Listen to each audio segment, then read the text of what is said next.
The leather on these $1,400 dress shoes is going to blow your mind. Do you see how clean it is? Do you see the uniformity of texture and color? It is of such high quality that to the untrained eye, it would even appear to be plastic. But it's not. And of course it's not. This is one of the most expensive shoes in the world we're talking about. It's real full-grain calfskin that comes from one of the best tanneries in the entire world.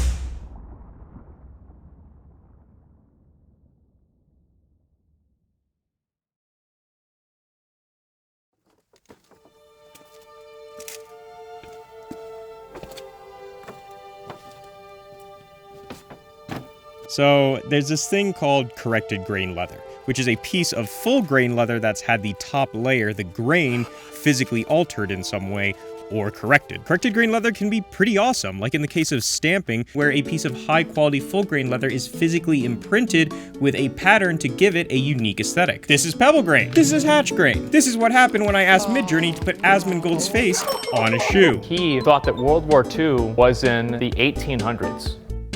Thanks for unpausing, Asmon. Oh, he's not gonna watch this video. Cringe.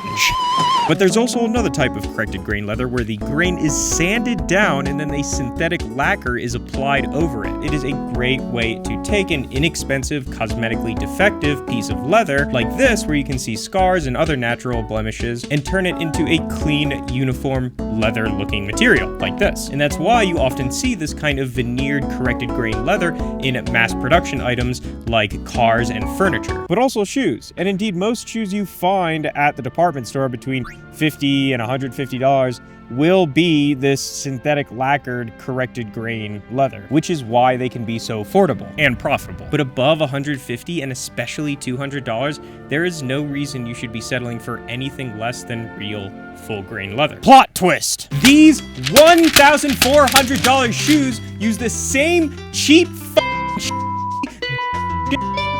barrel free Epstein pineapple fucking plastic fucking leather that you find at JCPenney. This JCPenney. Sweet.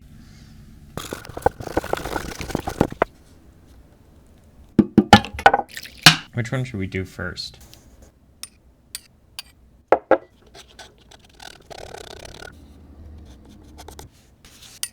See how it pools up like that? It's not actually soaking in. Here's your first sign. See all that? That's that paint. It took me so long to write the script for this video because I simply could not find the words to describe just how utterly surreal and insane this is. But we're going to talk about that later because we still have the entire rest of the shoe to cover. And honestly, ignoring price for the moment, and trust me, we will return to price, it's not that bad. This is a Blake stitch shoe, which means you have one stitch that holds the whole shoe together that runs from the insole through the upper layers, through the midsole, and then through the outsole. This is a perfectly acceptable way to construct a high quality leather dress shoe. And one of the biggest benefits of Blake stitch shoes versus the more popular Goodyear Welt is that it requires less material in the footbed, which results in a lighter shoe to walk in. I sure hope this one benefit of Blake stitch construction is not invalidated later on by poor design decisions. It's got a half rubber, half leather top lift, a full leather heel stack, full leather outsole, full leather midsole, and full leather insole. It's got a solid steel shank. I mean, this is good. Those are the high quality materials you would typically expect to see in an expensive dress shoe as opposed to something like leatherboard or plastic. And they're put together pretty tightly, right? There's no gaps in the footbed. Look, I'm trying to be charitable here, okay? There's no delamination of the lining from the upper. The stitching all around is dense and uniform with a consistent stitch density. The seams where the different layers of leather meet on the heel stack and the sole edge are sanded perfectly flush and are dyed very uniform. And even the laces are of a high quality. They're a tight waxed weave with no fraying threads. And even beyond just being well made, honestly, there's some things about this shoe that I think are pretty cool. They've got toe plates, which not only add a decorative touch, but also extend the life of the shoe by reinforcing the area of the sole that deteriorates the fastest. There is a thin foam pad in the forefoot, which provides a little extra comfort. There is a nice sculptural ridge on the sole bottom of the shoe, reflecting a quality we often see in bespoke shoes, the fiddleback waist. There is this lovely decorative dye work along the edge of the sole. And my personal favorite, these have a closed channel stitch, which is where that main stitch that holds the whole shoe together that runs along the sole bottom is covered by a flap of leather that not only is a sign of high quality craftsmanship, but also it extends the life of the shoe. And it protects against water wicking up through that thread and getting into your socks, which is a common drawback for Blake stitch shoes. Some of these features, like the foam in the forefoot and the closed channel stitch, I've myself never even seen on a Blake stitch shoe. And all of them add to the quality of construction. But there's still problems. I don't know how to organize this video because I want it to be a balanced viewing experience between good and bad, as I try to do with all my reviews. But I'm just gonna be honest, guys. It's mostly bad from here on out. There's no heel pad, which is definitely something you'd want on a Blake stitch shoe because there's no inherent shock absorption that you have in Goodyear welted shoes from that cork mid layer. And it already has foam in the forefoot. Why wouldn't you do that, you silly little goose? This steel shank is thick, more so than it needs to be. This makes the shoe heavy and unbalanced on the back end. And at this price, it should be wood or even carbon fiber. The suede heel counter doesn't appear to be that nice nappy suede that you would typically expect. It's heavily sanded down almost to the point where it kind of loses its grip. It just seems cheap. The interior lining and sock liner also appear to be that cheap corrected grain leather with that characteristic plastic appearance. The heel counter is leather board, which again is a composite leather material.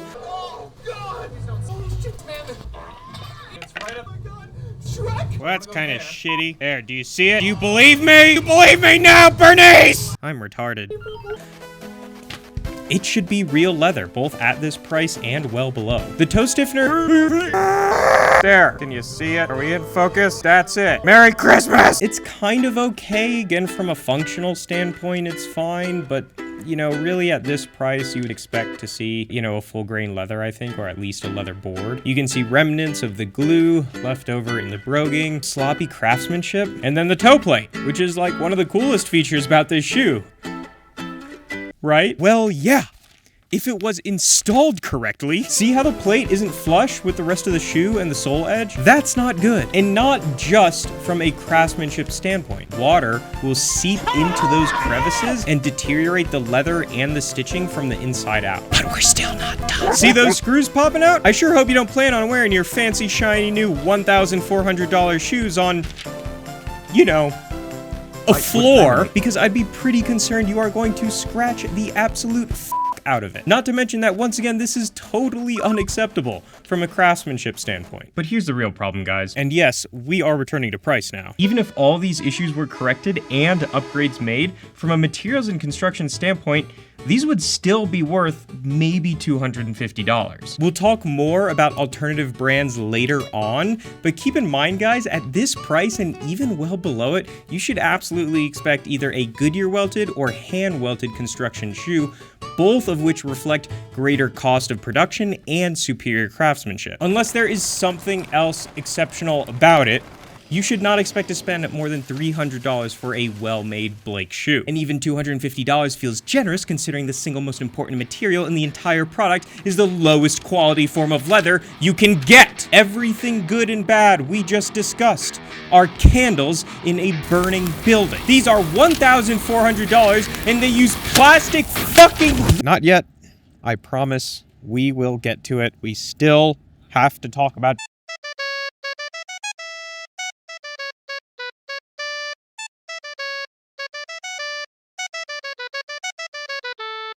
Now you might say, okay, Christopher, but I'm not buying it for the materials. Real leather, fake leather, steel shank, like, whatever. I just want a good-looking, expensive-looking shoe so that I can show all my friends how much more smarter and morally superior I am to them, because what else are friends even for? I'm sorry, let's just get this out of the way now.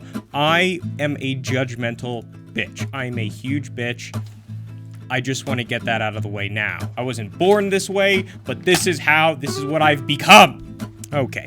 Gucci is a fashion company. It is a designer company, and its priority is not with materials and construction, it's with creating well-designed, good-looking products. So do they look good or what? The last is the model upon which the shoe has been formed. It is the overall geometry, the shape of the upper. It is the foundation of a shoe's aesthetic insofar as it is a sculptural, but also functional work of art. And much like any good sculpture, there should be cohesion among its proportions, its curves and edges. There should be a feeling of rightness when you look at it. Whether it's big and round or thin and slender, curvy or angular, masculine or feminine, it should be easy on the eyes and draw you in, inviting your gaze to flow up and down its physical character without interruption. High-end shoes around this price, like these from Acme Shoemaker, typically feature a more slender, shapely last that just exudes subtlety and refinement. A sharp drop on the toe, a bulbous,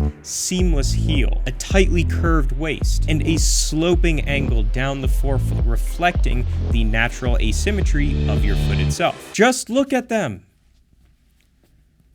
They're beautiful. Now look at them next to Gucci. They're just kind of dumpy. It's blocky and heavy and just kind of basic. It doesn't have that characteristic flow you see on well-designed sculptural objects. You might say, oh, well, that's just because it's a wider shoe.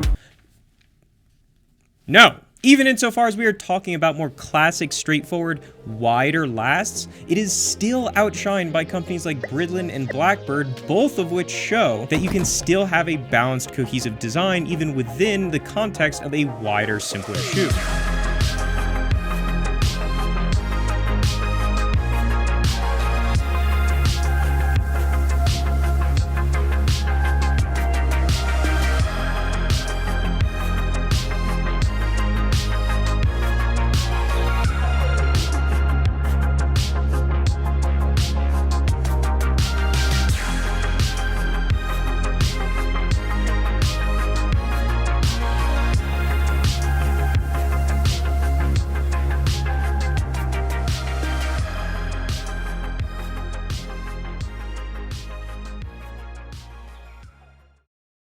It's a bit benign to talk about the heated seats in your $100,000 sports car if the body of the car itself is ugly and made of plastic. But we're going to do it anyways because Serbian loan sharks are going to harvest my organs if I don't make enough AdSense on this video. That's right, folks. The Albanians sold my debt to the Serbians, and let me assure you, the Serbians do not fuck around. You imperial bastards! They're a resourceful people. The dye work on the sole bottom edge just isn't great. It stretches over the closed channel line at various points and also just looks like kind of thin, as if it was like drawn on with a Sharpie that's just like running out of ink. Seems a little nitpicky, right?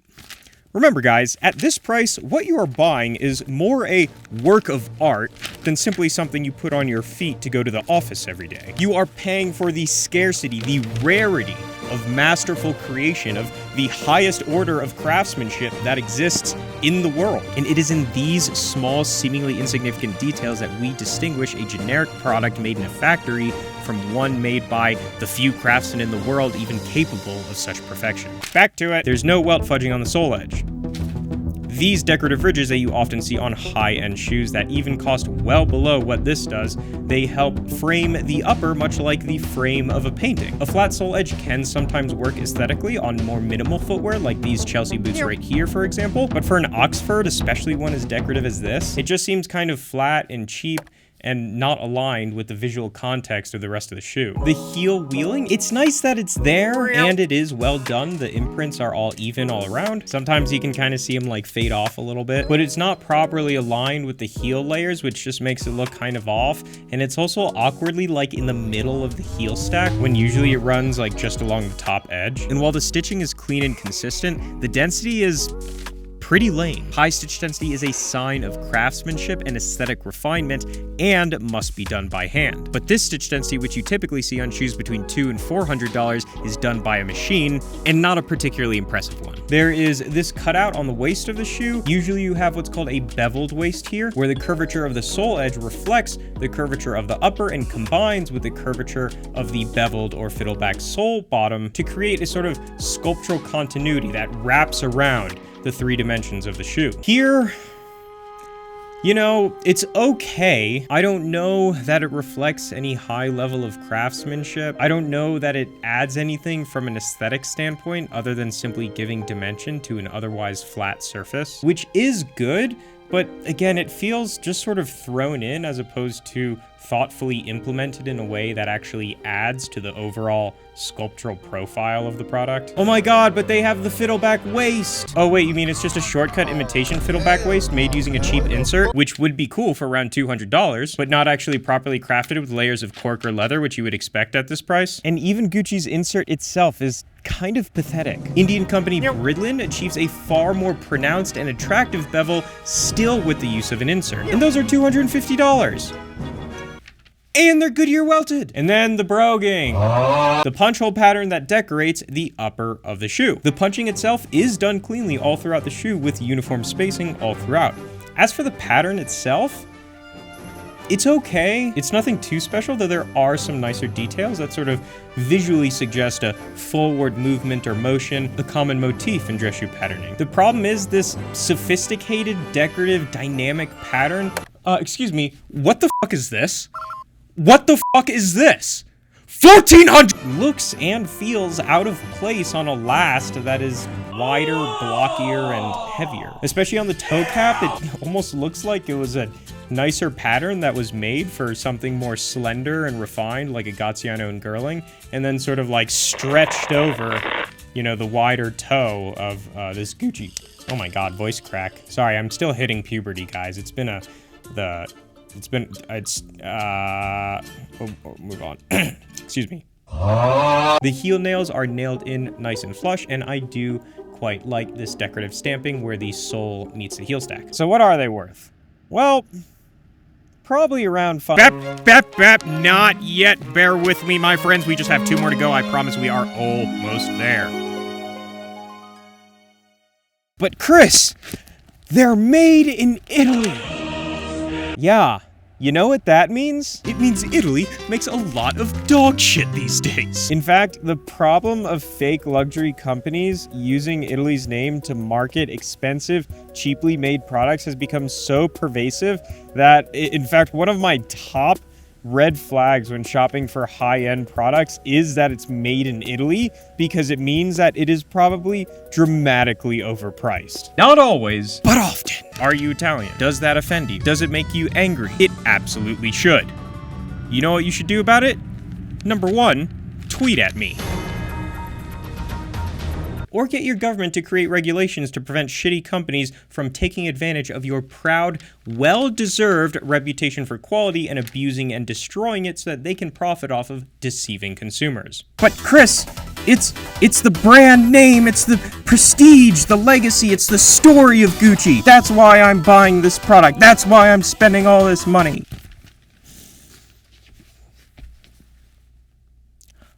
I don't want to generalize. I am sure there are people out there who genuinely feel connected to and value the story behind Gucci as a facet of human history. And I respect that. I'm gonna level with you guys. Not once in my entire life have I ever heard anyone say that kind of thing about an LVMH or Kering company and be able to recall even remotely basic details about the company's history. How old is the company? When was the founder born? Who was he or she? How did they get into the business? Who took over after the founder sold or passed away? What impact did they have on the company? Who's the current CEO? And it's okay not to know these things, right? But if you're gonna go on about how important legacy is to you, like, I just don't buy it. And I don't think they're lying, like, to me, but I think they're lying to themselves. I think what they really mean, but are too embarrassed to admit, is It's important to me that my friends and colleagues around me recognize the brand of the product I'm wearing so that they can understand how much more superior I am to them. If you want to spend your life keeping up with the Joneses, I will judge you. But I'm just some severely mentally ill man screaming at a camera in front of a Christmas sign. I don't want to demonize people for living their life the way they want to live their life. And even more so, I don't want to demonize people for being human. The point I want to make is that prestige is a valid reason to buy a company's product and even pay a little extra for it. But the reason these companies, these names and stories are prestigious, become prestigious, the reason anyone gave any shits about some random fat Italian dude in the early 1900s isn't because of the letters that happened to coincidentally spell out his name. It's because that name was a heuristic. It was a shortcut for consumers. It was an indicator of high quality, good value products. But the very moment a brand stops providing that, it loses that prestige. And the only thing you're showing off is that you've been scammed into buying a cheaply made product for the price of a 2004 Chrysler Town & Country.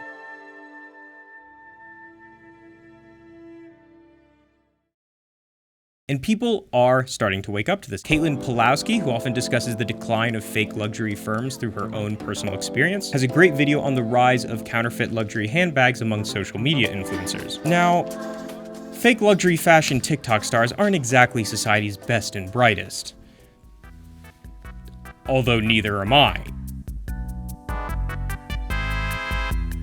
So they're taking some time with it, but you can see the wheels turning. You can see them grapple with the Stockholm Syndrome trauma bond they have with these abusive companies. This looks higher quality. I think this one's real. This is a real counterfeit.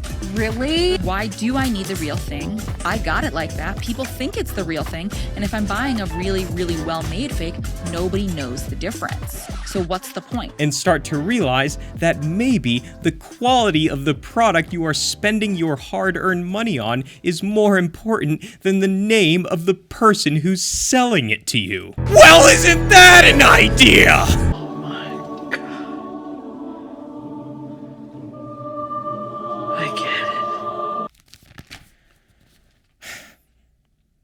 $150. That's how much these shoes are worth, guys. That's it. That's the big reveal. And that's the market value. I want to be clear. That's not the cost to produce, okay? That is the value, in my opinion, based on what else you can get on the market. In other words, if you gave me this shoe and didn't tell me the brand and just asked me, hey, how much do you think the company's charging for this product? I would guess around $150, maybe $200. And I wouldn't even have to cut it open, right? Just seeing corrected grain leather. It's like if you're making a shoe and charging more than $200, $250 for it, like there's no reason to use corrected grain leather. Unless you're scamming your customers, of course. I'll give you some examples. Beckett Simonon, which I've probably already shown throughout this video, is really the most logical comparison. They only do Blake Stitch stuff. They're $220. They often go on sale for under $200. You know, there's things they don't have. They don't have the toe plate. It's a leatherboard insole, open channel stitch, but they do have a heel pad and a way more attractive last. And they actually fucking use real full grain calfskin for their upper and lining. So there's ups and downs, but Beckett Simonon isn't even the best value for the product itself. Bridlin, they have Blake Stitch for $111, which I still cannot get over. That's like really good, but we're not gonna, it's not the Bridlin show today.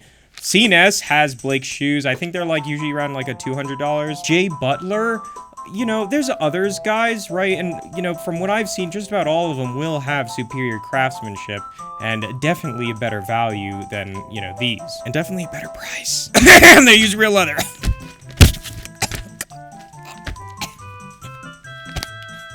Sorry. The air is real dry here in Colorado. Now, if you want a fair value, but do want to get some of the highest quality you possibly can and have a budget of over $1,000, there are classic European brands like Gaziano and Girling, Enzo Benafe, and St. Crispin's. Then there are also more contemporary, often better value Asian brands like Yohai Fukuda, Acme Shoemaker, Yearn's artisanal line, and Ichigo Ichie. The primary drawback for all these companies, of course, being that they do not offer blackface sweaters or borderline pedophilic ad campaigns. But honestly, guys, I could sit here and list off brands all day, and that's because, aside from other LVMH and Kering companies, these could very well be the worst value for dress shoes in the entire world.